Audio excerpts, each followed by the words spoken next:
दुनिया का पहला जीव कैसे बना होगा? अरबों साल पहले जीवन का कोई नामो निशान नहीं था तो बस असीम अंधकार। फिर हुआ महाविस्फोट, बिग बैंग।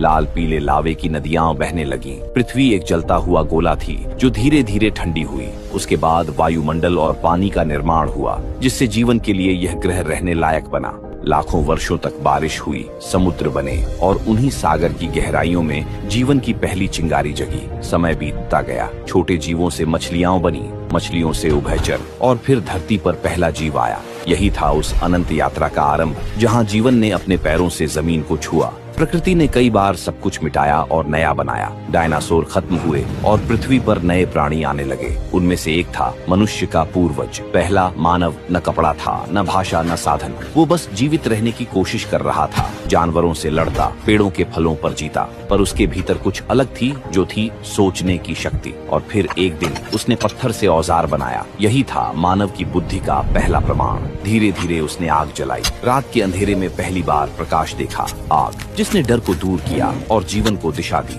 अब मानव शिकारी था, पर साथ ही खोजी भी। वो गुफाओं की दीवारों पर चित्र बनाता, जानवरों को साधता और झुंड में रहने लगा। यही था मानव समाज का आरंभ। धीरे धीरे उसने समझा कि साथ रहना, खाना बांटना और रक्षा करना, यही जीवन का रास्ता है। और एक दिन जब उसने बीज बोया तो उसे पता भी नहीं था कि वही पल सभ्यता का जन्म कहलाएगा। यही था मानव यात्रा का सबसे बड़ा कदम। शिकारी से किसान बनने तक का सफर। सृष्टि की यात्रा जारी रही। धरती ने इंसान को दिया जीवन और इंसान ने धरती को दी सभ्यता। यही है शुरुआत उस महान कहानी की, जिसे हम कहते हैं मानव इतिहास। मेरा उद्देश्य इतिहास को एकदम शुरू से लेकर विस्तार से समझाना है। आगे इस सीरीज में हम